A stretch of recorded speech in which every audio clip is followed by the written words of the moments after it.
Hey everybody. We're here on this nice, chilly, negative 30 degree temperature day. We're a little cold. At least I know Gab are. We're currently in the middle of a big winter storm. But today is the Pokemon episode. Today, for you guys, you know more about the Pokemon world than we do. We are recording this a little bit in advance, but with the theme of Pokemon, we wanted to talk about some Pokemon-related things. I have my friends with me here today. We got Fyrus sitting right up there, that big Star Laboratory shirt. Look at my man. Look at him wave. Hi. What's up? What a good guy. He's the star of today's episode. It says so right there. That's right. We got Jaymoji sitting on down there. That brilliantly lit background. Look at that, man. Thank you. No, don't take your jacket off. You're going to freeze to death, Failboat. I think mine went pretty good too, but it's okay, I guess. Yeah, it's pretty good. I like it. I guess it's not brilliantly lit like Jaymoji, though. So it is out of this world, though. Well we can decorated. say that, literally. Yeah, well-decorated background. And then we got a Mr. GG Gabriel Gaming. Hello, everybody. Look at Hi, that. Gab. Beautiful. Hey, Yeah, Gab. we were wondering this earlier. What's on your TV in the background? It's my Google Chromecast, so it's pretty much just, pictures. Oh, okay, so you're right. It is I just was the... kind of half right. I said a smart TV home screen. Yeah, exactly. I thought you had Super Mario Galaxy just stuck in on the television, and I was like, why isn't he letting me play? Like, what's the deal? Well, sometime I have my wife playing Breath of the Wild because she just started a new game recently, and now I Really? That's what that... I thought so. and now I want to start a game too, because I saw it and I'm like, I gotta play. It's such a good We're all game. correct. So That's great. On the Pokemon theme, on the Pokemon Welcome topic. to Mouthfools, everyone. Just thought I'd throw Yeah, that out. welcome to Mouthfools. There you go. Yeah. Sorry, I would like to say, I kind of wish that Dan had the green screen on, because then we could put like a warm log cabin in the background for like your jacket. Coming to you from the deep reaches of northern Canada. You put like the snow miser like background in him, I'm Mr. White Christmas. So the Pokemon topic we got today. To kick things off, I wanted to know, how do you play Pokemon? And hear me out, because there are a lot of ways you can play Pokemon. It's a very well-decorated game, and it's gone around a lot over the years. Do you play the game casually? Just end it off there? Do you do shiny runs, shiny grinding? Do you do challenge runs? Pokemon cards, Pokemon Go. How do you play Pokemon? I was about to get caught just I think somebody. Gab, open it us. How have you played Pokemon over the years? Go ahead, Fyrus. No, it's okay. He gave the floor to you, so it's. Well, I was not ready for the floor. I'm so tiny. I had my finger up ready to speak, and he was like, "The other I guy." apologize. I may have been slightly distracted by making sure the Pokeball didn't cause any damage that I had tossed. Apologies about that. I know that I'm always close to the floor, but you don't have to give the floor to me, Dad. But for me, Pokemon. I'm old, so I think I was 8 years old when the first Pokemon Red and Blue came out on a Game Boy, and I had like that monolith Game Boy, like, the big that took 4 AA batteries. And to me, Pokemon was always kind of a very casual experience, the kind of game that I'm like, I just want to win something. I don't want to break my brain. I'm just going to play Pokemon, catch a Caterpie, and forget it in a box. And with Sword and Shield, it kind of changed, because I did my first Nuzlocke run, and it kind of feels like I've been playing Pokemon wrong the entire time after doing a Nuzlocke, It just tips up the scale, it adds a challenge, and I find it so much more entertaining, and just because Pokemon's a very simple game, It's like it's rock, paper, scissors, but with cute animals. It's like find the type that they're weak to, train, and boom, you win. So I'd say I went from very casual to starting to be a bit more challenging, and I'm probably gonna stick to a Nuzlocke for Arceus. I like it. That's gonna be hard. I don't know how you Nuzlocke that game, but I'll find a way, Boat. I'll find a way. Trainer dies, you just die. Exactly. Fyrus, hit me with it. How you've been playing Pokemon? Am I allowed to speak now? Yeah, absolutely.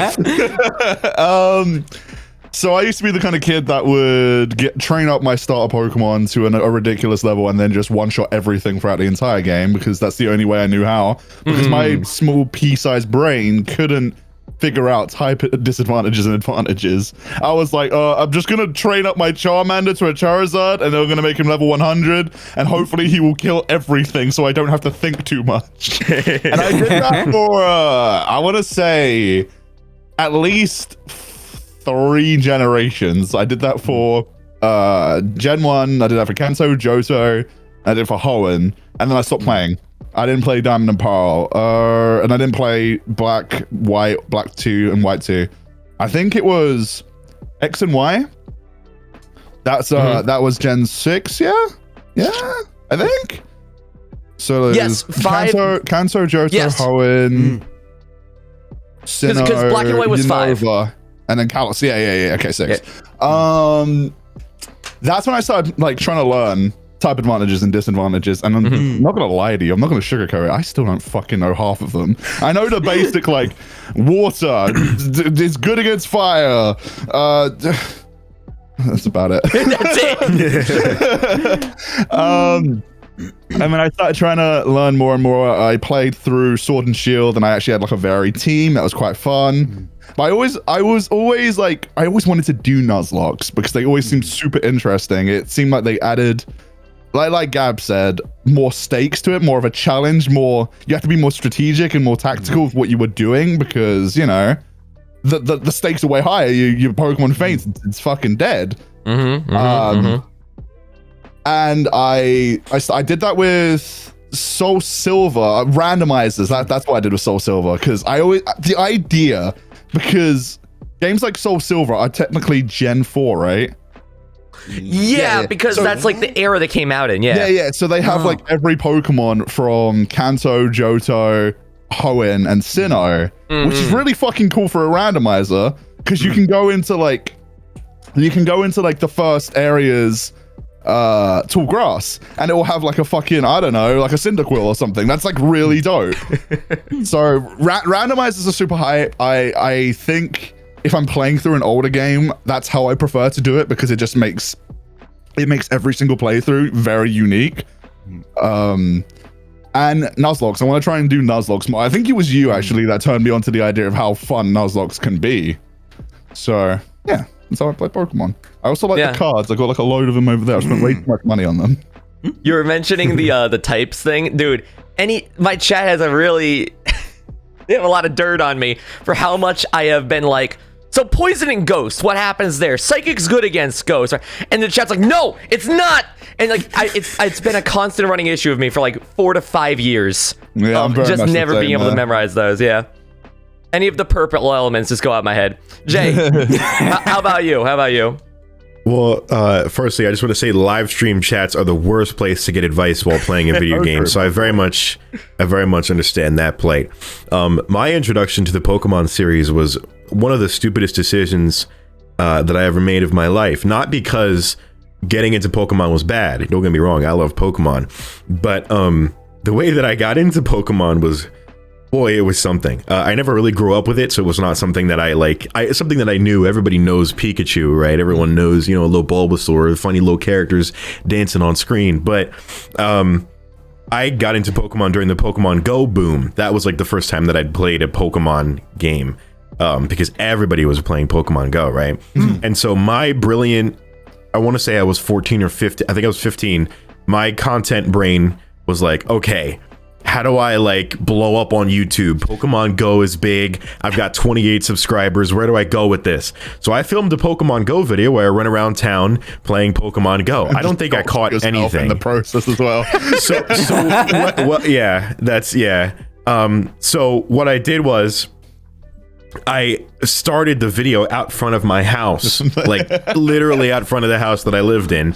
And then I was like, hey guys, my name's Jaymoji. Today we're going to play Pokemon Go. I had like a backwards cap on and some sunglasses like I was late for tennis practice. And I just walked around town collecting Pokemon. I don't think I found anything. It was just straight up me walking through my neighborhood, making fun of things and making terrible jokes. And my friend reluctantly like filming the video with me. And I think I caught one Gengar out in front of somebody's like front lawn. And I was like popping off about it because there were like no Pokemon in my neighborhood at all. But I found one and I was like, holy shit, there's a fucking Gengar right there just hanging out. And that was kind of, that was how I got into Pokemon. And immediately, I mean, it took a couple years for me to realize I should take down that video. I probably shouldn't just leave that up for people to see. Like 350,000 people that can see it. Yeah, definitely not one of the smarter decisions that I made. I mean, you were 14. But, yeah. Oh, yeah. Absolutely. So I wasn't making many smart decisions at that time. People are gonna find out where Bunnings lives. Yeah. I really itching to know where that guy makes his videos at. But then I just got into I played Pokemon Let's Go, which was really nice. And then I played Shield, and then I bought BDSP, but I haven't finished it yet. So I have yet to do that. Yeah, I have yet to do that. But I don't know. I'm still on the cusp of getting into Pokemon, which is why I'm excited to do this episode, because you guys have marginally more experience in this field than I do, and I'm sure there's a lot that oh boy, there's so much we can go into, especially with this new game coming up that I'm excited for as well. For sure. Oh man, dude. Oh, thinking back on it, for me going through how I played Pokemon, it was definitely the thing I remember seeing my friend play on his Game Boy for a while and being like, oh, this looks really cool. And then I got my way into Gen 3 and I played casually for a while. And then eventually I became a degenerate and got an action replay. And it corrupted my childhood copies of Pokemon, which hurt. That was the video game remorse, seeing my game just not turn on, all my Pokemon gone. Oh, haunted me. And after that, I went from being completely scared off hacking and modding games for 7 years, 8 years, until eventually, I started doing whatever kind of modding we do now. But yeah, no, I did casual for a while. I messed around with shinies. I messed around with competitive play a little bit. I like Pokemon Showdown, mono battling as bugs and fairies. I said Showdown is hype. Oh, Showdown's so good. Yeah, it's great. Dude, I would sit in the back of my college classes on my iPad and just play Pokemon Showdown on it. For those who don't know, Showdown's a website you can go to where you can you choose a team and you can just fight random people on the internet. I think it's from pretty much every gen. Yeah. It's a really cool way of practicing, especially if you want to get into competitive Pokemon and stuff like that. Sorry, go on, Dan. No, even just beyond practice though, people use Showdown as the way to play competitive Pokemon sometimes. Yeah. Because it was built from the ground up to be oh, you have access to every Pokemon with every move. You can put fake Pokemon in, if I'm not mistaken. You can hack moves onto Pokemon, and there's different tiers you can fight in. It's frankly a great experience. You don't have to go through the grinding process. Yeah. That sounds like fantasy football for Pokemon. The definition of it. Yeah, that's a really good comparison. Yeah. That's interesting. You can play on your phone. They have chat to talk with people, and they call you incredibly offensive things. Yeah, exactly. Yeah. Throwing slurs left and right while you're completely just like fantasy football. Just like fantasy football. I've watched those YouTube compilations of people who will run scum comps. The YouTube compilations are so fucking funny. Oh god, it's just Arceus Footlover XX. How dare you run Whimsicott into me? I will kill you. It's just okay. Wow. I'm just I will kill you, probably being I will kill you, probably being the lighter stuff said on that website. Yeah, absolutely. I was gonna say. It's a good day on Pokemon Showdown. Fyrus, you reminded me of something. You sort of brought me back to the days of young. Leveling up my starter Pokemon and having my level 80 Blaziken. The tank that just takes out everyone. Just sky uppercutting my way through the Elite Four as many times as I so desired, as they line back up as the fodder they are, just for another beatdown. Oh god. Those were the So days, man, when you just turned your brain off and just spammed A to beat win. people up. Yeah, exactly. It's funny to me that you guys are talking about that, like, oh, that's how we used to do it when we were kids. That's how I play now. Like, that's how I play Pokemon. So I'm still in that phase of having this starter that's buff as hell. They all start off somewhere. That's what I said. Yeah. Yep. So my question going off that is, who was your favorite starter to bring into those to do those long runs with? Who was your favorite Pokemon that you were like, oh, my beloved Marshtomp, my beloved Cyndaquil? What was your run? Yeah, what was your run? Mine was Cyndaquil because I actually got Pokemon Silver for my birthday. God knows what birthday it was. I can't remember. I just remember going into what was called a Woolworths at the time, which is a retail store that no longer exists. It had really fucking good pick and mix though. If anyone's from the UK, it was called Woolworths. It was a retail store in the UK. It's now just a website, I think. They had like really fucking good pick and mix. If there's anyone watching that's from the UK that's somehow knows what a Woolworths is, you know what I'm talking about. There's like 3 people probably. He's speaking the language of the gods. I don't understand your funny words. The pick and mix was so fucking good. It's the best there ever was. It's not even like, even cinema pick and mix isn't as good as that. Do you guys know what pick and mix is? Am I just No, it should have been the name of the Pikmin mobile game though. Okay, pick and mix. Pick and mix is a thing in the UK. You have it in like cinemas and stuff now, where there's like a big wall with like containers of candy, like sweets and stuff. Oh. And you get like a paper bag, and you fill it up. You fill it up. Okay. Yeah. Woolworths had a banger pick and mix, dude, and no other company has ever come close to reaching that greatness. It's so fucking sad because you can't get it anymore. Wait, not only do I know what you're talking about as just like a movie in a movie theaters, but like I've been to stores that are like pick and mix. Yeah, stores have pick and mix. Yeah, absolutely. We just called that like candy store. Like, but that's such a good name for it. What? That's actually above the name. Yeah. Sorry, because you're picking and mixing the candy. Yeah, I'm sorry. I'm reveling in that name. I'm really I'm thinking about all the moments of my mom just handing me $5 and being like, "Go to the candy wall." Like, go to the wall of candy and fill up my sorry, child. go ahead. So we went to Woolworths and he gave me a choice of either a PlayStation 1 or a Game Boy Color with Pokemon Silver.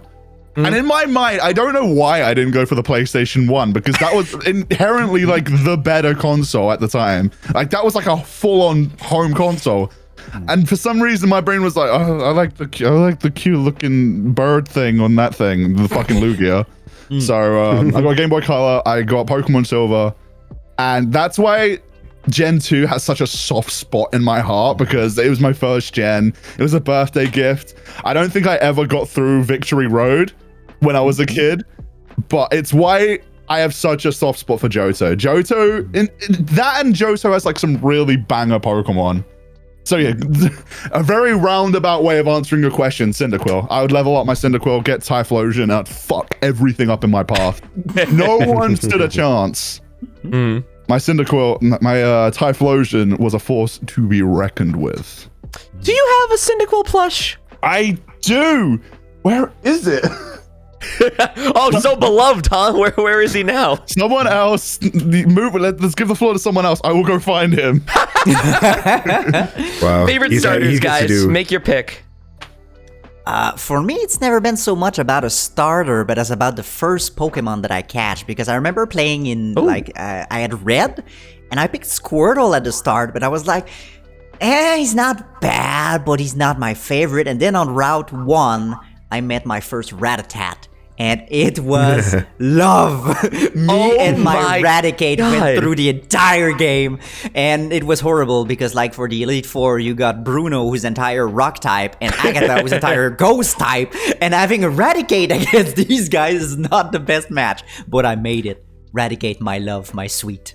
That's actually hilarious. I've never met someone who is like, yeah, no, Squirtle, Bulbasaur, Charmander, the rat. But that's also such a Gab starter too. I was thinking to do. I'm like, see that? Which one, Gab? Rattata. Well, Rattata was the one that Gab Rattata is loved. absolutely a Gab Pokemon. You can put like a little straw boat. You can put a straw boat on it, and it would just be GG Gabriel. Wait, you're right. Like, there's the fashion contest. Can you put a straw boater on Pokemon in the fashion contest? I wonder if you could do that. That would be insane. About to find out. I want to Rattata with a straw boater. Give Rattata a straw boater and a little stripy pink and white t-shirt. Oh my god, that's it's awesome. It's just Gab. It makes so much sense. Well, first, can I just quickly address Fyrus? You have like, Jay, I want to know your favorite starter, but Fyrus has come here. He's come back with a armful, cradling an armful of plushies. Okay, I've had a lot of plushies that I haven't seen in a while. So we got Failboat. Hello, my favorite That's Pokemon. my favorite starter, actually. Yeah. we got Moom. Oh, My least favorite starter. We got Five Nights at Freddy's Helpy. And we got Five Nights at Freddy's Lefty. Nice. and then there's Cyndaquil. there we go. This is the worst thing ever, by the way, because this molts. Oh my god, it's like a troll doll. Yeah, this molts like an actual cat. It just gets everywhere. Ew. It is the Fyrus worst. says that, yeah, he's describing the Cyndaquil, the flame on the Cyndaquil that just like, it really does look like troll doll hair. That's incredible. Yeah, it's just furry and weird, but I get the concept. It's fire, you know. It's Yeah. That's amazing. Jay, hit me with a favorite starter Pokemon from the limited amount of games you've played here, or games you haven't played if you like the design. Well, you know, that's an interesting point about limited amount of games because I guess I suppose I should ask this with a question, right? Would you guys consider Let's Go Eevee and Let's Go Pikachu, like Eevee and Pikachu, would they be starters in those games? I just said Rattata. You are way clear, you know, buddy. That's true. I was gonna say Pikachu was like there was Pokemon Yellow, and the Pikachu was the starter in that game as well. There was Pokemon Yellow, Blue, and Red, and Yellow was released to like tie in with the anime. So yeah, so I'd say Pikachu. Plus, Pikachu is like the mascot Pokemon, so I think of that. Right, but the games that I played with Let's Go Eevee was the first like actual, I guess, Pokemon console game that I played where I could actually do battles and do the one that wasn't Pokemon Go. Yeah. So I guess for me, my favorite would be Eevee. But if I couldn't choose that and I had to do like legitimate where you choose a starter, that kind of thing, Pokemon Shield was the first and only game that I've played that had that option. Right. So I guess in that sense, I don't know, man. I really love the little, what was it, Sobble? The little blue one. He's so good. He's so good, dude. I love him. Of anxiety, bro. I relate on a spiritual level. Yeah. But definitely, other than that, definitely Eevee. I love Eevee and Bulbasaur, who I don't know if Bulbasaur is a starter, but yeah, he's a star of Pokemon Red and Blue. I mean, he's the very first Pokemon, too. Yeah, exactly. He's like the starter of starters. It's like really, he's number one in the Pokedex. Yeah, that's my answer. The Big Bang of Pokemon. Bulbasaur is my favorite Pokemon, hands down. I love Bulbasaur so much. I would say Eevee. Wonderful. I would say Eevee counts though, because I mean, Let's Go Pikachu and Eevee are Pokemon games, and they are stars in said Pokemon games. So I'd say That's true. Yeah. Cool. So I have a lot of answers. There's a lot of them that I like. Speaking of Sword Shield, I fucking love Score Bunny. I just want to go on that tangent real quick. Score Bunny is so fucking. I just love the little guy. He's just so happy, and like his little movesets around like football. I guess you degenerates call it soccer for whatever reason. And I just think that's such a cool little idea. He's got. I've always described it as a Sonic the Hedgehog energy to him. He's like just really peppy and bouncy, and like he seems like he'd be a little arrogant motherfucker, but I love him so much. and then he goes through his edgy phase when he becomes Reboot, and he's got like his little hoodie, and I'm like, dude, I relate. I am that edgy phase right there. This Pokemon is made for me. I would have thought that would have been your pick for your favorite starter, because as soon as you lit up, I was like, he's gonna say Score Bunny, but you went for a Cyndaquil. I have a Score Bunny plush as well. Score Bunny is a very close second for me. Wow. And then he becomes fucking Cinderace, and Cinderace took like a little bit to grow on me. I didn't like him as much initially, and I think he's great. It's like a progression of it's almost like a progression of a kid becoming an adult, because the kids were happy and bubbly and like, you know, unaware of how grim and gross the world really is. Then Reboot is growing up and he's like, yeah, fuck everything, fuck you mom, I'm leaving. I got pockets. Exactly. I got pockets, and I'm running away with $20 in my bank account. And then he becomes Cinderace, and he's learned from all of the past that he's learned from being Reboot. He's an established adult. He's got a 9 to 5. He's got a kid. He's got family. He's living the dream. Yeah, I think that's special. And very much like a kid, as he evolves, you like him less and less. You know, and then he gets to this stage where we're like, Yeah, we're just he grows on too. We're just like wasting time until the inevitable, you know. My gosh. The evolution after that, he's like retired. He's got like a cane. Yeah, cinder walk. Can you imagine the? Can you imagine the Gigantamax one? Whoa, whoa, whoa, whoa, whoa! It's just a really old rabbit, just like the big cane. He just points the cane at you, like really intimidating. Back in my day, I played Pokemon with 8 different colors. His attack is just like spitting Werthers at you. Fucking Wilders. Those are the balls they kick. They're just like a bunch of Werthers come at you. And people are gonna judge me so hardcore, but I actually like Werthers. I think Werthers. I do too. I think they're great. That's why. I think it's just really funny that that's the old person suite. Oh yeah, dude! You knew you were in trouble with your grandparents if you lost Werther's privileges. Yeah, you know that's what I'm saying. My goodness. Going back to my favorite one there. Mine is definitely like rose tinted lenses, but like it's still Torchic. I love that little thing. Torchic's great. Like Blaziken sure was definitely the start of the downhill of the firefighter, but like man, looking back at my Pokemon memories, for some reason, maybe it's because it was the only move I ever fucking used, but I just think of Sky Uppercut in the animation of Blaziken going through the entirety of the Pokemon game. But like, maybe it's also like in part with the anime, seeing May cuddle up with like a Torchic was like, I want to cuddle up with a Torchic. He's a cute little chicken. That should have been me! It's not fair! It should have been me, not her! Gen 3 is definitely, I think when it comes to how much I enjoyed like Pokemon generations, Gen 3 is definitely like a very close second to Gen 2. Yep. Gen 3 was really, really fucking cool. Oh, and then this segues into the next part. Are there any like outstanding for the good or the bad memories of Pokemon you have? And I'll kick it off a little bit here with one of my most traumatic memories in Pokemon was when I was doing a Nuzlocke. Is it? Oh, I know what this is. I think I know where this is going. Yeah. It was of Alpha Ruby? No. Omega Ruby. Omega Ruby, Alpha Sapphire. Yeah. And this was something that I had started on. Baby. Sorry. I'm trying to contain myself, but he's on the move now, and it's approaching.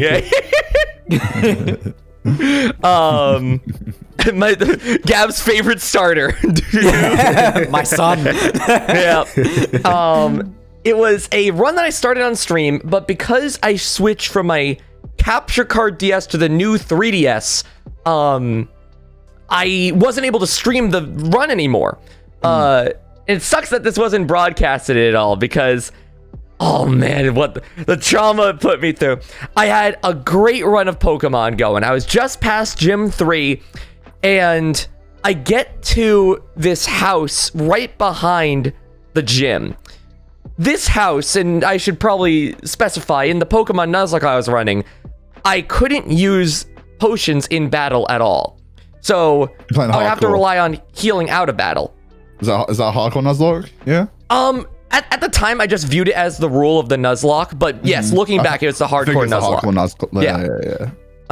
Hold on 1 second. Interrupted story for a quick visual of a word from our sponsor. Yeah, baby. Baby. For those who aren't watching, there is a baby in the podcast in Gab's perspective right now. Oh, he's poking at the microphone. Maybe he'll say something. Is it the cuckoo? Cuckoo gaga? Habba labba labba? Oh, Okay, all right. Talker. I'm sorry. I can't not stop when I say baby up.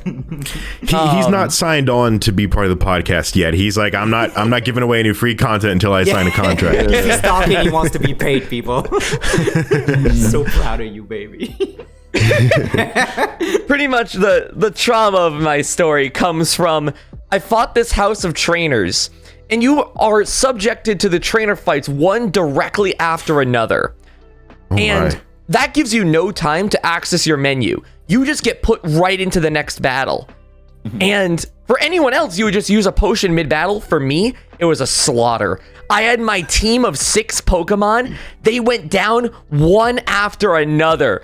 My like clutch Zubat, my starter. Oh, it was looking grim. And I was only able to make it out of the fight with my Curlia that I had somehow got by complete luck from the first route. Barely intact because I scummed out their last Pokemon. That happened, and I just like felt remorse. I was like, what have I done? I know this is an offline Nuzlocke. I have no external pressure. But I just lost everyone. I'm feeling terrible. I love Pokemon. That stands out as a harsh memory of the Pokemon games. You had no external pressure, but your own disappointment to wallow in. Yes. Look at what I've done to this team. That's funny, though. It sounds like it was designed to torment the kids who played it. Of like, I've let them all die. The blood is in my hands. I can't escape. I'm scared. It's a Pokemon jump scare. Terrible. Yeah. Anyone else want to have any strong Pokemon memories that float to the surface in one way or another? I mean, I've got like... Did you want to go, Glenn? Oh, sure. Well, I mean, it was with the Nuzlocke too, and with a certain specific battle that I know that Dan also did and also had problems in Sword and Shield. Oh, of course! It's that stupid battle cafe in the Dragon City. I can't remember the name. It's, let's call it Dragon City. Anyway, and I get in there, and you know, I already did the battle cafe in the first city, so I'm like, oh, you know, it's gonna be easy. I did that thing. I'm gonna win it. And my chat goes like in unison, like, no, stop, turn back before your life is lost. And I got in there, get in the fight, and you get, I think it's a Alcremie and the other fairy one. I can't remember. Yeah. And these two are Slurpuff, yeah, exactly. Yeah. 10 to 15 levels above me. I'm already like, okay, this is going to be a challenge. And they proceed to team wipe me. And I just stand there, watch, and see all my Pokemon and my beautiful Grookey die. And I was like, why do bad things happen to good people? It kind of broke me. But I had one Pokemon left who was in my box because I actually caught one. I managed to train him back and won that freaking run. And I think the satisfaction of coming back later to that battle cafe and wiping them back was like, oh, who's your daddy now? It was like the anime arc where like the villain beat you down in the first arc, and then you come back 3 seasons later and you're all powered up and you're like, yeah, bitch, it's time to fuck you up. You remember me? You remember me? Dude, my true power. Double battles and Nuzlocks are already terrifying because you can just get like one turned if they both attack one Pokemon. Especially with an unforeseen move. But yeah, that battle cafe, they're just, again, 10, 15 levels above you. So it's brutal. It's brutal. Absolutely brutal. Absolutely. Fyrus, you had some that, what comes to mind? Words. It's also a Nuzlocke thing. It was when I was doing a randomizer. I have a couple of things from that randomizer. I think you might know at least one of them. I think I can recall a couple. Let me try. I can't remember if it was a wild encounter or if it was. I think it was. I was grinding for the next gym because I was playing a randomizer Nuzlocke of Pokemon Soul Silver, and I had I think it was a Darkrai. No, it was either a Darkrai or a Dragonite in my party. I got really lucky and I managed to catch a Dragonite in the first Pokeball. And if you guys don't know, randomizer, yeah. And if you guys don't know, the catch rate of doing that is insanely low. And I think it was either my Dragonite or my Darkrai. I came across a Togekiss or Togekiss, Yeah. And I was fast forwarding because you can fast forward in emulators. So it's like, okay, I'm just grinding. I'll talk to chat. It'll be fine. And it hits me with like, is it like air slash or something? Fucking wipes my Darkrai, wipes my Dragonite, and I just kind of look at it like. I remember the stare. You were like, yeah, I was just like, okay. And my chat just fucking livid. It was going at the speed of sound. They were screaming. Everyone hated me in that moment. They were just. It's so hard. I was like, the worst enemy. It's so hard to like hate someone for though, because that's so genuine. That's a very genuine reason. I was just grinding. I didn't expect to get fucking wiped by a Togekiss of everything. I thought, oh, it's just a Togekiss. It's fine. I didn't realize Togekiss was a fucking force to be reckoned with. Another time during that, there's like 3 stories from that Nuzlocke I have. Another time I came across just a random trainer that I missed on a route. I was like, okay, it's fine. I'll grind him up, get some XP. He had a fucking Groudon. That's what I remember. Yeah, this Groudon put on a fight. Was the Groudon the one that we metronomed? Yes. Yeah. Okay, so I thought the run was over. The Groudon had wiped like 3 of my Pokemon, and then Dan was like, wait. Dan was in chat. He was like, wait, dude, you can do something here. There is something you can do. And I was like, please tell me. I'm like, my run's about to be fucking over. I remember metronome and spam. You were like, metronome scum him. Just use metronome. And I can't remember why did metronome win that battle for me? I don't recall. I remember you used some good moves. I would need to see the fight again. Yeah, I would need to see the fight again, but like I remember Dan having some kind of strategy in chat. His like neurons activated in that moment. I saw like 5 weights in chat back to back, and I was like, oh, he's onto something. He knows what I need to do to get out of this. And I made some insane play because like I was directed to do it, and it won me the fight. And I know my Clefairy died in the process. But I just remember that being like a fucking huge highlight of that run because everyone was like, oh my god, that was the most intense thing I've ever seen. Don't ever do that to us again, please. And then there was randomizers have so much with them. Yeah, and then there was like one other time where I got on and I just didn't feel like grinding that day. I was like, you know what, I can probably do the gym. I'm so angry with you. I couldn't do the gym. I lost like 7 Pokemon. Some of them were really good. And everyone was really mad at me. And I was like, yeah, maybe I shouldn't have come on today if I didn't want to grind. Nuzlocke, baby. Randomizers are another whole beast. If you guys have never tried a randomizer Nuzlocke, I recommend it. Jay, I think you'd like a randomizer.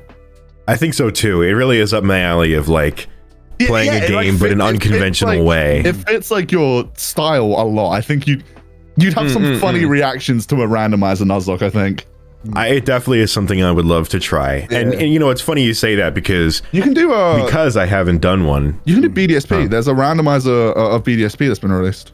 Is there actually? Yeah. That's like a mod, right? Yeah. You could do that. Oh, well then shoot, randomizer Nuzlocke BDSP absolutely would be something I would do without a doubt. But it's funny you say that because I do have no experience. Like a lot of your guys' stories are like, oh, I had my team and then we got wiped and then we were gonna go against a Togekiss, we got Toga fucked and it was just not a good time. Yeah, so interestingly, uninterestingly, I don't have any like experiences like that where I could remember a specific moment like in game where I got destroyed because I haven't gotten into Pokemon that much where I haven't reached the phase where I've been traumatized by certain experiences yet. But doesn't mean I haven't been traumatized by my own doings in Pokemon. I think the most standout memory for me would have to be Pokemon Sword and Shield. I did a normal day in Pokemon Sword and Shield, which is the series where I play video games that we love, beloved Nintendo games, big titles with mods. And so there's a very good slew of mods for Sword and Shield, and I had a bunch of them on. I went through different phases of trying different ones. I did do ones that had like, I guess it was actually randomizers, but like to the biggest degree. Like I went to a grass area, like one of the starter grassy areas in Sword and Shield, like the first wild area, and like Mewtwo was just floating around. And I was like, okay, this is pretty cool. I'm down with this. And I had some mods that would like change the there was one that somebody made that changes the font to Wingdings, so you are completely clueless on what's going on. You don't know what you're finding or what you're encountering. For me, I don't know the name of half the Pokemon that I found, so I just know it is, you know, Wingding, Bell Airplane Airport Suitcase 7. You know, like that's what I identify half of them off of, right? So innocent and wholesome in a weird way. Right. Oh yeah, that's right. How do you recognize Pikachu? I just know it as that. Just suitcase, that's what it is. Bell, airplane. Yeah, 749 blueberry pumpkin. Yeah. But I think the greatest mod that there was one that it was a simple texture change or a skin like change where it changed. I want to say it was not Ghastly, but like the one that's like the big floating white, like angry face. It's like a sphere. The I ice think of what it's one? called. Is it Cloyster? No, I can't see. That's the problem. I can't even remember the name of it. It was some sounds like like evolution Ghastly. of Ghastly or something. Yeah, It might have been the Haunter, evolution right? of Ghastly. Haunter. What? Has it got like hands? Haunter. It didn't have hands. What color was it? But it was like white. And it We're looked about like to start our hunt. a skeleton. Yeah, right. Can you imagine he runs into a shiny Ghastly? He's just like, yeah. Oh no, it was weirdly colored. Is it this? No, it wasn't that one, or maybe it was that one. Well, the thing about the mod was that it wasn't that Pokemon. It took a Pokemon that was spherical and floaty, and it replaced Glalie! the model of it. What is it? Glalie. Glalie, that's what it is. That's the one. Glalie? Glalie or Galley. I always thought it was Galley. It might be Glalie. But it was like a big covered one with horns and stuff. That's Yep. the one, right? This one. Freaky. That's the one. Yeah. Yep. Creepy enough Pokemon as it is, right? With those eyes and its glowing shit, right? It's terrifying. But it would replace the model of that Pokemon with the moon from Majora's Mask. I remember this. Oh, So in combination with the randomizer mod that I had, it would just put them everywhere spontaneously. And so I would just be going through a region, and then the Majora's Mask moon, very tiny. Like this big, little itty bitty one, and then there'd be like 4 of them casually floating around in the grass. It was just it was a nightmarish experience. You see them in the wild. Yeah. So they're just floating around, and then I would go up to the Pokemon for the bit of the video. I caught like 2 or 3 of them, and then put them in my party. So then I'd go to the Pokemon camp, and they you could like tickle them around.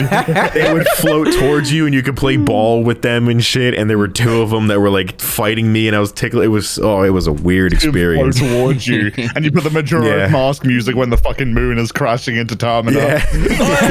As you're like tickling its like tummy and stuff.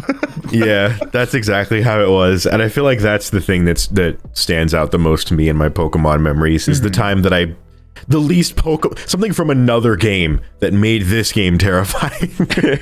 But I loved it, dude. I loved it. Oh my god. Yeah, the first thing you made me think of in like the wild area with that I just had the edit in my head of the thing running at you, the moon running at you, and just hard cuts to the cutscene of it crashing into the earth. Yeah. Oh my god. Was that in the Andy episode? Or is that just no? I mean, I didn't do that edit. No, that's what he's coming up with. Which retroactively, I should have done. That would have been really funny. That would have been very funny. Absolutely. So you brought up. We've all now brought up a little bit about the newer games, and I wanted to talk about genuine thoughts on the newer games. So a like lot of people. Arceus, or do you mean like just the recent games in I general? mean, honestly, modern Pokemon in general. A lot of people come into it with a lot of mixed thoughts on how the newer games are going. Whether that means they're doing good, they're doing Very bad, they're cutting pessimistic. features. Yeah, I'm kind of. I want to know what you guys think, genuinely. Whether that be good, bad, honest thoughts on what the new games are doing, going into Arceus, just in Sword and Shield from what we've experienced. I'm curious. Fyrus, go I'm for it. like, cautiously optimistic because I enjoyed Sword and Shield, but a lot of people didn't.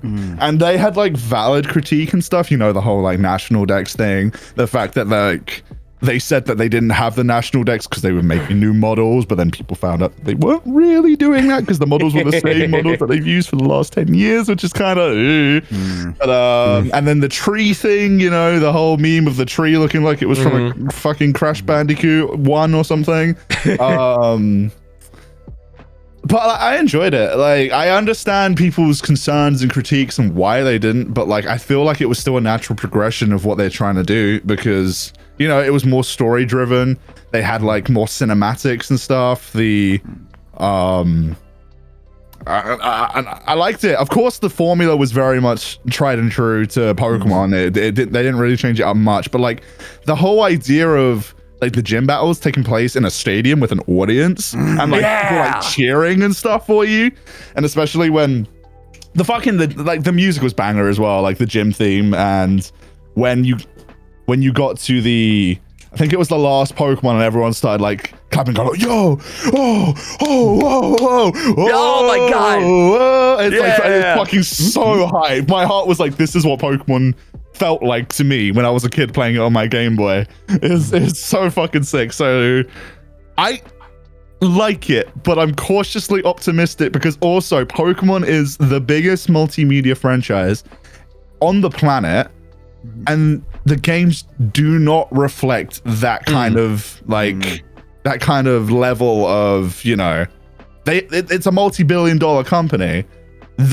Realistically, the games should be on the same level of polish and quality as like the Mario titles and anything. Yeah. But like Mario and Zelda, they should get like the same kind of level of love and treatment. And I don't like that they try and push a game out every year. I understand why from a business point of view, because financially, put a game out every year, keeps interest, you make a lot of money from it. But I think it's detrimental to like the development process because it means they have to cut corners. They clearly have to crunch to meet deadlines, and I think the games suffer for it. Like there was a lot of people that didn't like BDSP. I was a bit biased. I wasn't biased. That's the thing actually, because I didn't play Gen 4, so I was like, this is my first time experiencing it. I'm having a fun time, but it also makes sense that people weren't happy with it because there was no platinum content, which makes no fucking sense because that's the third game that had all of like the quality of life updates and stuff. With Arceus, I want it to be good, man. I want it to be.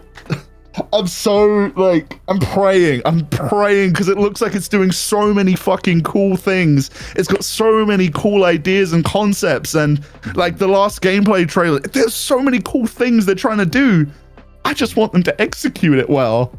Like the first trailer, there was a Pokemon roaming around. There was a Chingling. I was moving at two frames per second. Why are you showing this off? And I don't know, dude. Like the frame rate looked kind of bad. The environment looked very barren, and it worries me because I'm stoked that they're trying to do something new here. They're trying to really shake up the formula. We're going back to like ancient Sinnoh. I think it's called Hisui. Yeah. So like they've got like fucking steampunk or like steam powered Pokeballs made of wood. We got like Pokemon that can fucking gun you down and actually kill you, which is kind of cool, I guess.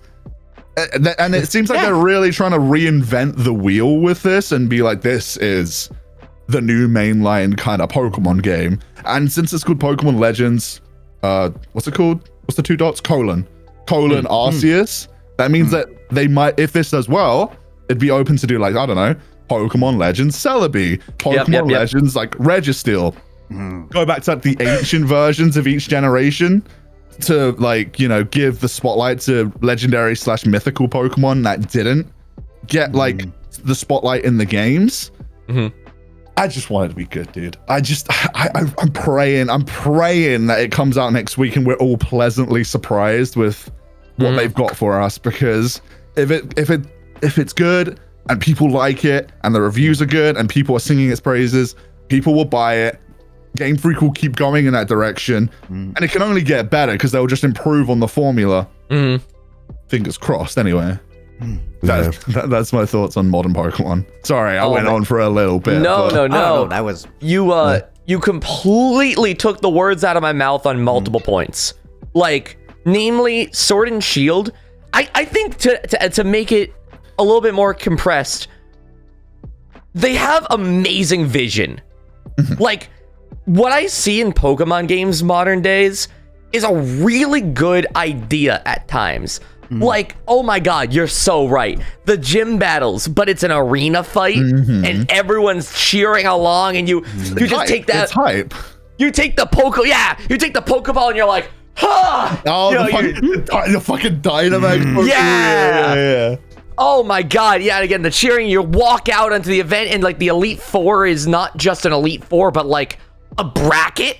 Like, albeit a scripted bracket in this case, it was like... Plus, like, Sword and Shield is like based in the UK, so I'm very biased in liking it. Fair enough. Got, like, go off. They got like football uniforms and stuff, and it's all very British. I'm like, I feel represented for once. For once, someone isn't making fun of me and my accent. The narratives, I definitely still don't always... Narratives in Pokemon are still hit and miss. Sword and Shield I wasn't super down with. Like, the visions and the ideas that they have are amazing. It falls short on gameplay elements, but that's why... Oh, you're so right. Legends. Going into Legends, they're like, okay, let's look back at the anime and see what we can do. If a Pokemon hasn't been weakened and you throw a Pokeball at it, it can bat it away. It off. Yeah. Dude, they said that, and I'm like, someone on that team gets it. Someone on that team was like, yo, if you could just throw a Pokeball at a Pokemon in the wild, they should be allowed to like have counterplay. And the idea that like even the Shinx, like the little baby Shinx, not even a boss Pokemon, is trying to like tackle you down and mow you down.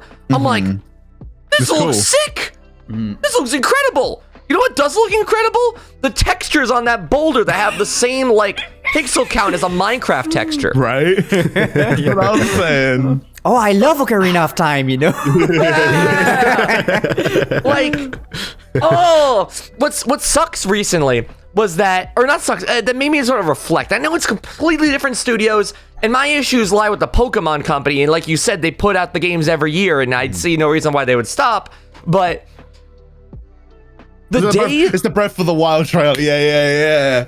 The day the new trailer. Pokemon trailer came out for Legends, and it talked about a gameplay, 13 minutes of gameplay, was the 5-year anniversary of the first Breath of the Wild trailer from 2017 E3. Yeah. Which stands alone as my favorite video game trailer of all time. But incredible. Watching Breath of the Wild footage and then looking at Legends gameplay, I was like, damn. It took a little bit of wind out of my sails for a second, because it reminded me of like, this really doesn't look good, does it? Gameplay wise, like, I'm liking what they're doing, the agile style and powerful style. Good. They're changing up the mechanics in so many good ways, and like you said, hopefully this is the first of many Legends games where they continue to step up and improve the formula, especially if this one outsells Sword and Shield somehow. Yeah. The only other thing I have to say on that, because I think you pretty much took most of the points, but something I hadn't considered, and I guess it's a slight tangent, but dude, what if the 3 starters we have, what are they? Cyndaquil, Rowlet, and Oshawott? Oshawott, yeah. What if they have different evolutions in this game that are like regional forms? Yeah, that'd be sick. The Hisuian Wouldn't that be so cool? Like, have you guys seen all the Hisuian forms yet? Like, Jay, have you seen like the? I need to show you guys Hisuian Voltorb. He's such a little friend. Oh, he's my favorite. I love him. He's just a little ball. Well, I guess they're always balls, but he's a ball, but he's got like eyebrows, and it makes him so much more like adorable. I relate to that. I have eyebrows. I could be reduced to a ball with eyebrows. Guys, look at this guy. Look at him. Oh, he's very cute. Like, you know what normal Voltorb looks like, right? Yeah. Like, in comparison, it makes him look so much more friendly. Yeah. Like, look, this is like the edgy brother of Voltorb. Yeah, he's got bigger eyes, and he's like a spherical friend. There's Growlithe as well, and he's like, he's so cute, but he looks like he's about to run into a wall. He's got like a powdered wig on and everything. It's adorable. He looks like that picture of those dogs that have the really long mop-looking hair. Yeah. There's that one picture of one of them jumping, and the hair is like everywhere, but they can't see shit ahead of them. It's so funny. They're having the time of their life, and that's what's important. Yeah, that's all that matters. Yeah.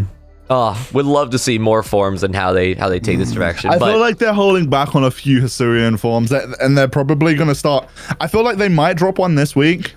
I say this week. This is coming out the day it's coming out, but I feel like there's going to be like some kind of drop maybe this week with a Hisuian form. we also have only seen one of their like boss Pokemon. You know how they've shown like the yellow, the one that's like clouded in yellow that you have to throw little bombs at. This is the one that is the new evolution for Scyther, where he has big ass axes on his hands. I forgot what his name was. We've only seen that as like the boss Pokemon, so I'm sure we have plenty more. Plenty more to see. His name's Cleavor. This guy. Cleavor. Yeah, look at the guy. So badass. They're saving stuff. I know they have stuff in the background. I know they haven't shown much of the open worlds. I'm talking a lot about this one specific game and not as much the direction of Pokemon, but yeah, no. Cautiously optimistic is how I'm going to end my point as well. I think I'm intrigued to see how Arceus is worked into the game. Because they've spoken very, very little on his involvement in the game, but he's clearly like front and center. So I'm curious to see how his involvement, because I feel like there's going to be more of a narrative in Legends Arceus. What do you mean? They're a smartphone now.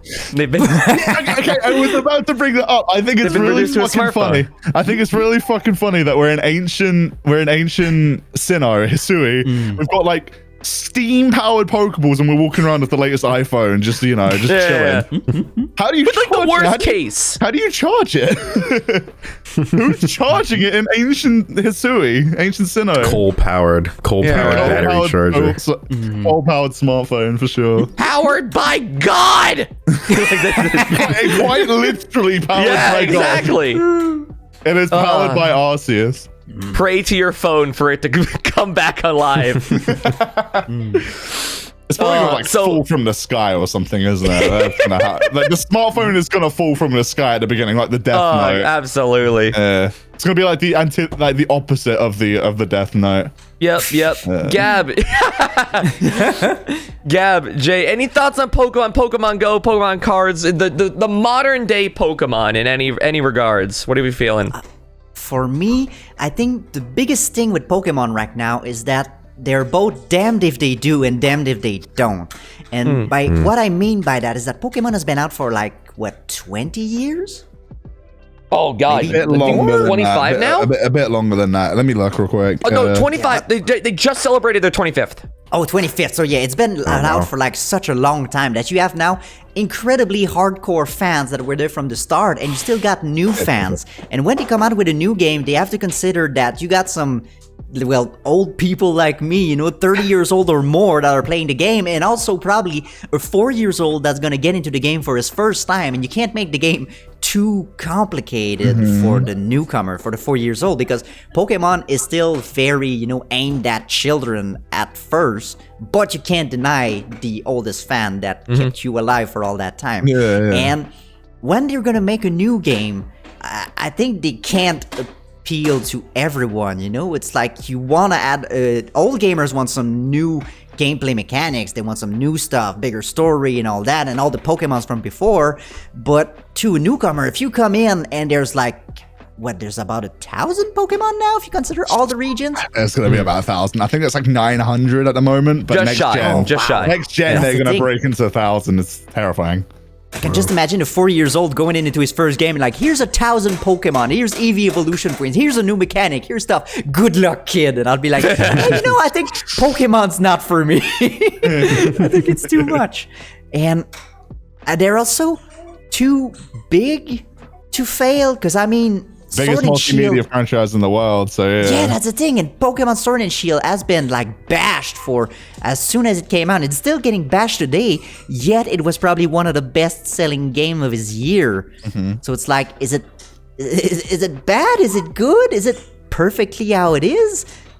And I mean, I think there's ways to, implement some new game mechanics without still alienating newcomers. Like, for example, I know that some people were talking that maybe double battle should be the default state of Pokemon from now on, since there's so many combos, so many cool stuff that you can do, and it's not like something incredibly new. It's always been done since...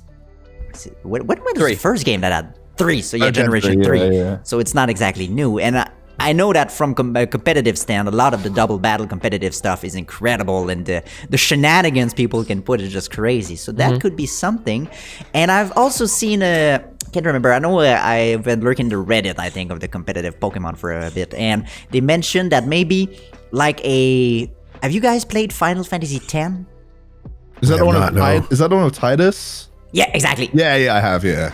So, and the way it works is that you kind of have a turn bar on the top right of your screen, and it tells who's gonna attack. And they said if we could maybe bring that to Pokemon, like have initiative stuff and all that, so you can like maybe push your turn like later on or something like that, or delay your opponent so your Pokemon can like attack twice, something like that. That's what they're doing. Just a little tweak that makes it that you can, add a bit more layers of strategy, but still, if you want to just, do the classic and attack every turn and be fine, you can also do that. So it's the little nuance that could really bring Pokemon to a next step without making it that 4 years old can't play the game, because that's still one of their biggest objectives. So yeah, I'm like, for me, I think Pokemon I know Pokemon's still going to be the same from here to 10 years because it's Pokemon, I mean, they could pretty much just put a fresh painted coat on any of the older generations and it would sell like hotcakes. So that's going to be it. But I get the feeling that the new team know what to do without ruining it. Yeah. So, fingers crossed and hoping for the best. Would love to see a more double battle spot like a la what, Pokemon Coliseum? Yes. There he is. Coliseum was banger. The GameCube game. That like line of games, because Coliseum and Gale of Darkness was sick. I wonder how well that game actually held up, because in the memories, what a game. But I wonder how well it stands as a Pokemon game. I watched Patters and Game Boy Luke do like, I think it was randomizers of them recently, and they still kept me engaged while watching them. So I feel they'd probably hold up pretty well, because they were like the 3D Pokemon game before Sword and Shield. Oh, absolutely. So I remember them coming out. I was like, oh my god, it's 3D. It's on a home console. Oh my god. They're like, it's like I can touch them. They're not like 3D sprites anymore.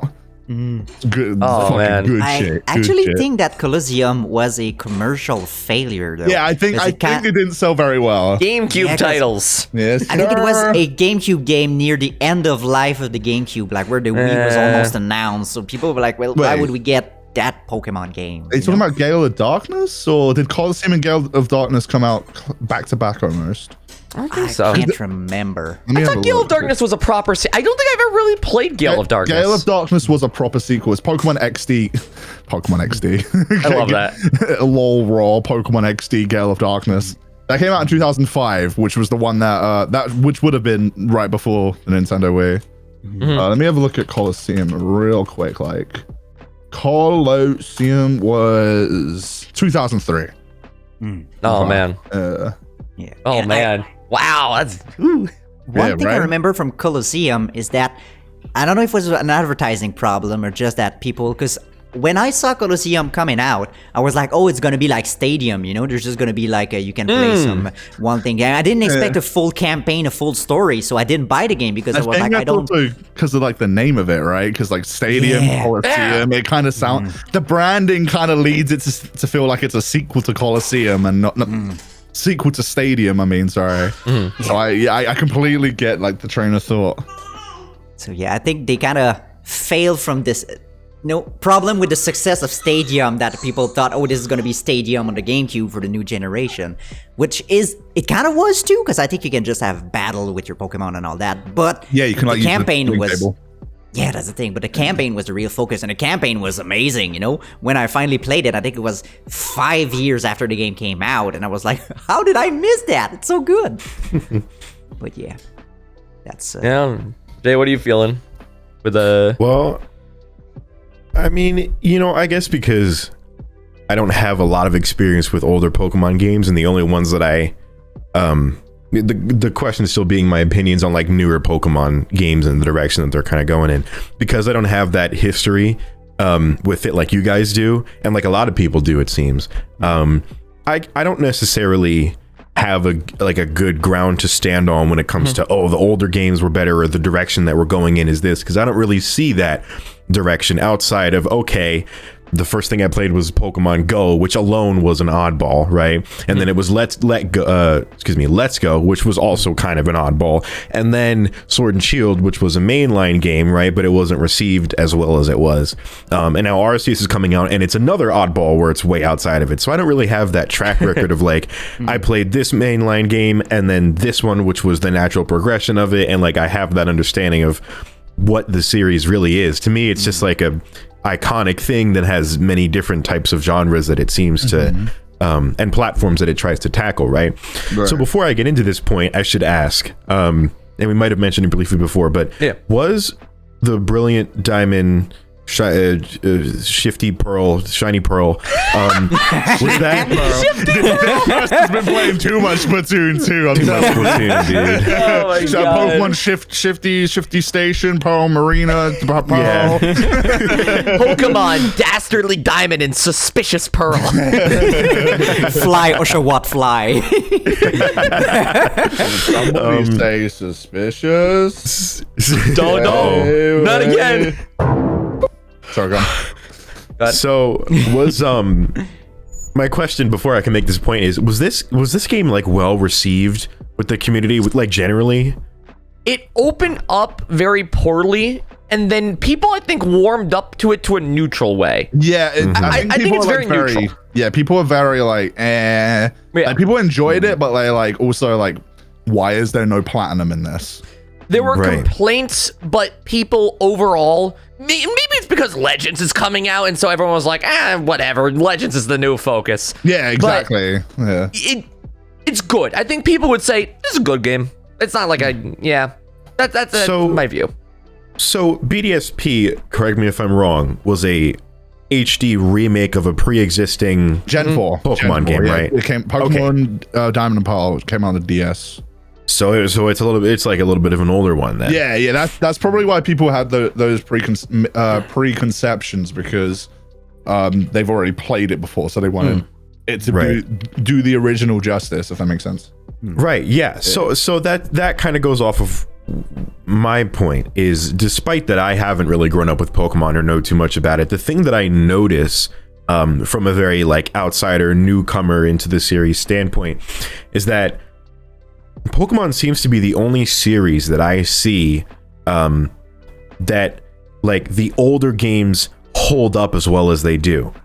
Similarly to how like Smash Bros Melee is like revered, and that game is almost as old as I am, and it's like people still play it to this day. There's been plenty of Smash games since, but that's like the one that's like everybody, and maybe next to Ultimate. I guess Ultimate does really well, but like Melee is like people love into it. Yeah, people are buying old TVs to play Melee authentically and shit like that. But then even with content creators nowadays and streamers that I watch, they're doing Pokemon while these new games are coming out, and you know, all of us will be playing like Sword and Shield and BDSP, we'll be streaming it, whatever. But it seems like people will be playing the old like 8-bit, the really old retro ones from the old consoles on emulators or maybe original hardware or whatever.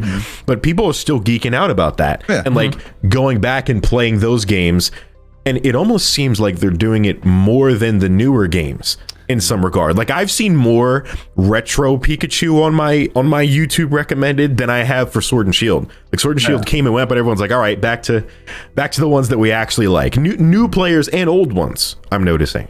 I was just going to interject. The only other game franchise that I can think that has very similar treatment to Pokemon is Sonic. Everyone talks about the old games.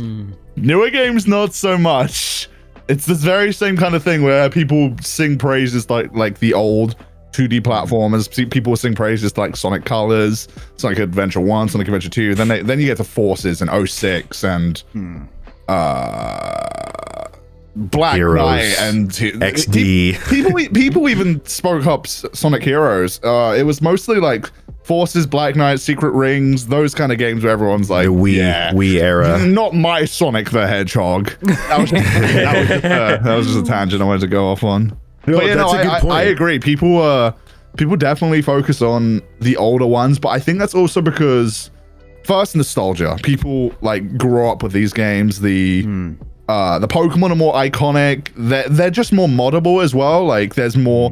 They've been out for a lot longer, so they can like mix it up a lot more. They can add randomizers. They can easily like there's Point Crow's map randomizer thing, which is really fucking cool. There's just a lot more to do in the older games. Plus the fact that the Pokemon are a lot more like, you know, people just resonate a lot more with like Pikachu, Bulbasaur, Torchic, fucking Lugia, except you know what I'm saying. People resonate with that like those generations of Pokemon more than the newer ones. Yeah, that's an interesting thing, because anytime, if I were to say, you know, I'm gonna do a speed run. Let's say I'm going to do a Mario speed run. The first thing you're thinking is, all right, Odyssey is pretty big. Maybe he'll do an Odyssey speed run. Nobody thinks I'm going to do literally the original Mario Bros. Speed run, right? But if I say I'm going to do a Pokemon Nuzlocke, you're like, oh, you have Gen 1, you got the DS games, you got this and that. I see what you're getting at. It seems, I'm kind of noticing a parallel to, weirdly enough, the car community. It's weird, right? But there's a weird parallel here. A lot of the time, Parallel nowadays, parallel parking, right? Not true.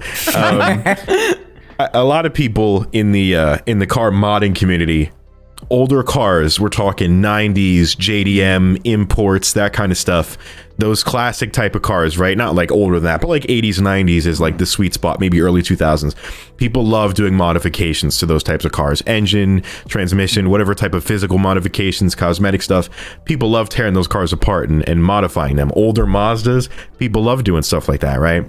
But people don't really modify modern cars as much, typically because there's so much tech inside of them. I mean, you got cars that have 360-degree cameras. You have cars that have regulated. There are cars nowadays, and I'm disgusted by it, but there's cars that if you stop at a stoplight, the engine will turn off, and then when you go to start, it'll turn back on so that it saves fuel. It doesn't end up saving that much, and it damages your motor over time.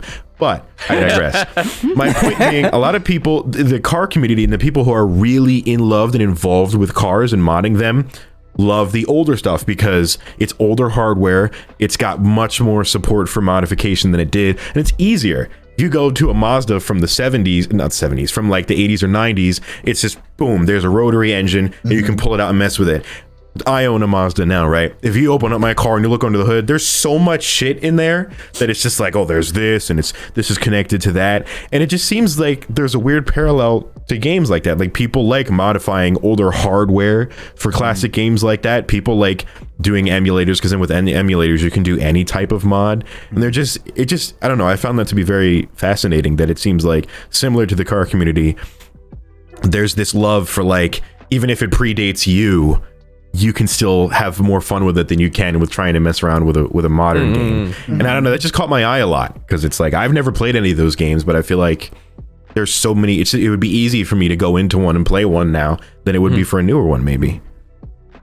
Yeah, I get where you're coming from, and that's it is completely like a legacy thing. It is the fact that they've been around for so long. People they've had enough time to sit with them and really gain like an actual critical opinion on what they think, and they've become beloved. It's one of those things where I feel like sometimes they age better as well. Like they might have not had like the biggest reception at the time, but then as time goes on, people like gain more of a perception. They play through them more than once. They kind of think, okay, maybe this game wasn't as bad as I thought. I think that's going to happen to BDSP probably.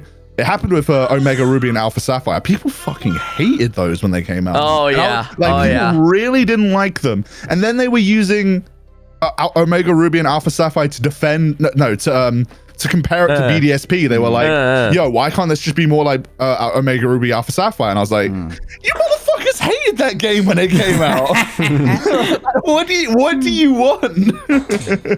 If I may, Gen 5 Gen 5 is black, white? Black and white yeah. is almost the perfect example of people being like, oh, that's the worst generation. People don't like people. No, I think I'll cover what you're saying. Like, people are like, oh, Gen 5 is terrible. The designs, you have like the ice cream. Oh, you have the chandelier Pokemon. No one liked Gen 5 at all, and it was constantly what people ragged on. And now they're like, oh, best sprites. Pokemon games, Black 2, White 2. Yeah, golden about, standard, Gen 5. Stuff, right? Everyone always goes to Gen 5 for... Dude, why don't they just go back to Gen 5 of how they animated the sprites? Why, like, the narrative, it was so cool. Like, Black started on one part of the region, Black 2 started on the other side of the region, the characters grew. Why don't we just go back to when it was good, Game Freak? And I'm like, you fucking hated it when it came out. If I can connect two of these points here, I think a lot of this comes back to the imagination of Pokemon, where sprite work is number one, something that people click with because it's not heavily detailed. You insert your narratives and memories for a game in a pixel art style. When a character turns around, it's just a sprite change. In a model game, it's like, you have to animate it to make it look right. Yeah, whereas like with sprites and stuff, you can kind of, you have like the artistic liberty to kind of change. Like, it wouldn't work in a 3D space, but you have the artistic liberty to fucking change how it would look to make it look better in a sprite. I think this is, unironically, this is a good example of it. Like, you see this, right? It looks good from the front. Then you go, whoa. It doesn't work in 3D, right? But like front on, this plush looks really fucking cool. It's like a good example of like that kind of point. Sorry, go on, Dan. The other thing I was gonna say, no, I agree. Other thing was the idea of preferring to work off of the older games versus the newer ones, especially with throwing in mods and challenges and stuff, is because, again, going off the imagination standpoint, it makes more visual clarity to watch your little sprite guy go into a random area, or you go into a house and then be randomly teleported to another area and you come out the other side. I still feel it ties into the like, oh, it's pixel art. I can imagine this situation playing out. I think people just really vibe with the pixel art so hard, and that's why when Black 2 and White 2 animated the pixel art, it was the best pixel art we've seen in the franchise. The way that it was a 2 like the 2.5D camera moving over houses, and you can kind of like see the models of the house move around, but it wasn't breaking away from pixel art. I think people long for that a lot. Plus the story was banger, but it married a lot of good ideas. Fyrus. Just to build off of what you said, it's just, I think people also think back to Gen 5 so fondly because the way they animated the sprites in Gen 5, it's weird how when they transitioned to 3D, right? So much love and care. Became so much more void of life. Like they had like some idle animations in Gen 5 where they'd fucking like dance around and do like little fucking jigs while they're waiting to be commanded by their trainer. They like showed what the Pokemon was. Yeah, exactly. And then in Gen 6 they're just like while they're waiting to be commanded. It's like they have no fucking idle animation. If I may, one I know you're gonna click with Typhlosion. Typhlosion, went from like roar, flames roaring from the back to just like, mother, I require more milk. Like very just blank stare. Away. I'm like, what the fuck? Why would you do that? Also, Marshtomp. Marshtomp is my favorite because he just stands there with the most blank, like, mother, I just took a shit in the bed. Like, it's like 3 a.m. and I'm like, Mom, I threwed up. That's the energy. Yeah. Oh man, to kind of wind down a little bit here. Just a general question: are you guys thinking of covering Legends? In any regard? Oh, you have a finger up. I don't want to cut off a point that you may have. So. I just wanted to say before we like end up wrapping it up, I thought of one more like really fond Pokemon memory I have. Please. That isn't like, it's not actually to do with the games. It's to do with the card game. Sure. And it was that stream we did where we opened up 2 booster boxes of Vivid Voltage and what was the other set? Chilling Reign. Chilling Reign, yeah. I don't know. That was just such a fun stream to do. It was so like low energy. The vibes were good. People were like super into it. There was like think I had like really good viewership as well. I had like 400 viewers. We were just opening cards and shooting the shit. I don't know. I just really enjoyed that. It was really fun. I want to do that more. Absolutely. First of all, I have such an addiction to this game, to this card game especially. Absolutely, always down to open Pokemon cards. VMAX Climax or something. Oh yeah, and like Evolving Skies. We need to do another card stream. What a set that will be. Yeah. Oh please. Absolutely. My last little closing memory. Kind of memory and something I laugh about with my friend every so often. I have a friend named Simon who we just hang out and do a lot of things, but we both got into Pokemon cards at the same time. He's the one with the car, so it's really funny that I have my Venn diagram of me as a 26-year-old and me as like, you know, a 10-year-old being driven around to buy Pokemon cards and get McDonald's. Just completely overlapped in the middle. Something is so funny about holding a McFlurry with my friend and be like, yo, you want to hunt the sports collectible shop for Pokemon cards? It's just like, wow. We're opening up cards and I'm eating my like buttermilk crispy chicken and my nuggies. Yeah, I'm like, wow. This is just it. This is perfect adulthood. What, really quick to finish off the Pokemon TCG point, just the fact that you got the card that you were looking for in that stream as well. I think it was the Jirachi, the secret rare Jirachi. That was so fucking cool. And then the fact that like I was just open. Do you remember like I called you up and I was like, I'm gonna open a couple packs real quick, and I put my camera on and I pulled 2 secret rare Celebes. It's just shit like that. I don't know. It's just fun memories. They're like core memories of mine. Pokemon really, and this is, I guess, my final closing point. Pokemon is a beautiful thing. Like, it could have been anything, in my eyes, that really kind of swept up a generation. But it takes something special to not only sweep up a generation, but stay relevant 20 years later. I have such similar levels of engagement with Pokemon. And I'm sure a lot of people don't, but such similar levels of engagement with Pokemon as I had as a kid. At the time, a lot more was a mystery to me. I didn't know what Torchic evolved into. Suddenly I got this weird chicken with pants. And I'm like, okay, it can kick now. But like nowadays, I do like a Nuzlocke and a challenge, and I don't know what I'm gonna get, but then I got like a Ralts in the first area of a Gen 3 Nuzlocke, and I'm like, oh my god, we're in, guys. We're in good. Oh, Pokemon is so much more than the games. It's the cards, it's the plush, it's the music, it's the experiences. And I think that's why people are always so, I wish the games were better. Because that's where it started. That's where it started for everyone at some point. I mean, I guess the anime and the other games is where it started for individuals, but it all came from the games, and people just want to see that on the same level as everything else that Pokemon is. Because God, what a decorated series Pokemon is. Oh yeah. For sure, dude. Beautifully said. Oh, my final closing point there was, real quick, do you guys plan on doing any Legends content? I mean, the game is out by the time this podcast is out, but what are your guys' content plans? Baby, day one, baby. Hell yeah. Video's already out. If it's not out, then I'm fucking lying, apparently. If it's not out, it's coming within the next 2 days. I'm holding myself accountable by saying it in this episode. If it's not, come to my comment section, subscribe to me first, and then rail me in the comments. All you fools watching this, be sure to bug Fyrus if you don't see the video out here. And if you do see the video, leave a nice comment and tell me I did a good job. There we go. There you go.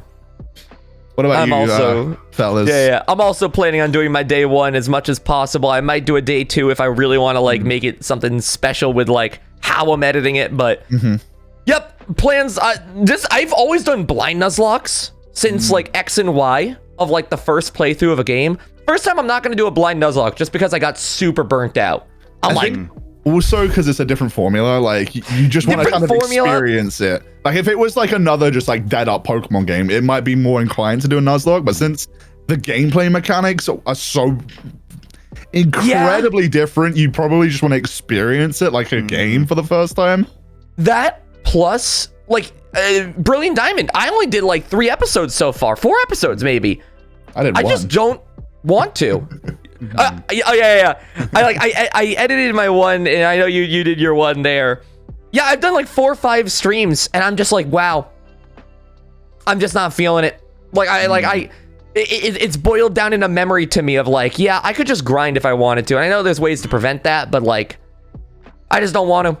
And so, yeah, with Legends, I just want to play Legends and like beat it in 3 days. And enjoy it as well. Yeah. Man, I just want to just recklessly play a Pokemon game and just enjoy myself. So, that's my Legends plans. What about you two, Jay, Gab? Go on, Gab. I'm curious. Okay. I think for me, as I said, I really want to try a Nuzlocke again because I had so much fun with Sword and Shield that I 100% want to try it. But I'm maybe gonna have to study a little bit to see if it's possible or if the new mechanics are kind of gonna like limit some stuff or things like that. But I want to go for a blind Nuzlocke day one. You might have to like play it by ear and see what you can do. Yeah, there's like catch quests and stuff. It's odd. That's the big time we're gonna see. Like, am I just gonna do the catch quest and then like release the Pokemon that I catched, or I'll see what I can do, and hopefully I can do a blind Nuzlocke. I'm sure like week 1, the Pokemon community will have like a rule list you can do. They're they're like feverish Nuzlockers. Oh so. yeah. I'm not gonna lie. I think when that rule list is established, I think this might be one of the most interesting Nuzlocks of all. I'm very curious to see how that formulates out or how it results out. Jay, what about you? Well, I also wanted to ask Gab if is that something you would do as content like streams or videos, or is there something you would do in your own time? I actually kind of want to use this to get back into streaming. But I'm gonna see if it's possible with my baby, or maybe I'll be streaming with Andre by my side. You know. Gabriel Gaming Jr. streams. Everything my 2 monitors touches belong to you. That's great. Yeah, no, I would love that. I would love to see that. Absolutely, with or without your baby, but your baby's a good incentive to have there. Yeah. To watch. And what would be amazing is that if there's some Rattata available in God, I'll let you and know. I see one, and I name him after my baby boy, and he's gonna be a Rattata fan too. Okay, don't Nuzlocke with the Rattata in your party, because I no, Andre! I killed my son. Your son. Yeah, you just watch the Raticate die. You just look at your baby like, I'm so sorry. You were destined for great things. Oh no. What about you, Jay? Content? Are you planning on doing anything with Arceus at all?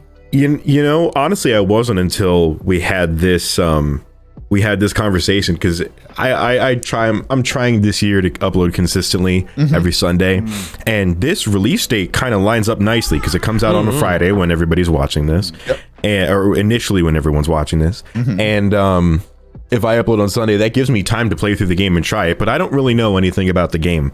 So I'm going to have to, similarly to Gab in this case, I'm going to have to really kind of do my research and see if there is something that I can do. I don't know if it's something that my audience would watch me play. I'm going to play it regardless. I want to get more into Pokemon. I'm going to try it.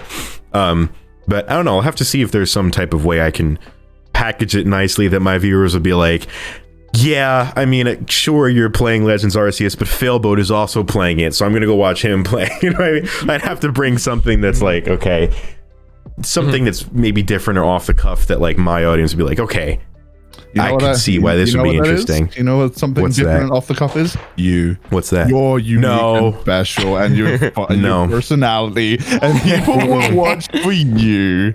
No, dude, the only way to get people to watch my videos is to put Among Us and Kermit the Frog in the thumbnail, and we all know it's true. They'll have that as a mod true. day 2 minimum. Dude, BDSP had mods day 1, so I'm hoping that like maybe if someone can crack the files, then I'll be set like on Saturday to just bang out a mod video on it. That would be great. That'd be awesome. But that's my plan and my hopes for this game. To be wholesome. No, I appreciate it. But no wholesomeness will cover the no holes. Wholesomeness will get me through the YouTube algorithm. Come on. The YouTube algorithm isn't wholesome. It's a fierce beast. It's a barren land. It's the Wild West out there, dude. Well, everyone at home, we hope you enjoy your run of Pokemon Legends. If you decide to pick it up, consider watching our own perspectives as we go through our own Pokemon Legends runs in our own various ways, and our other content as we put it out. Thank you all for watching Mouthfuls. Yes, This has been a sir. fun little Mouthfuls. episode, and we'll see y'all next week. Goodbye, Bye, everybody. everyone. You're getting captured now. You're getting captured now. Get in the ball, You're get in the Pokeball, now. you're in the Pokeball. You are now our starter. That's right. Yeah. We're gonna power My level favorite you. starter. Yeah. My favorite starter. You guys at home. Like and subscribe.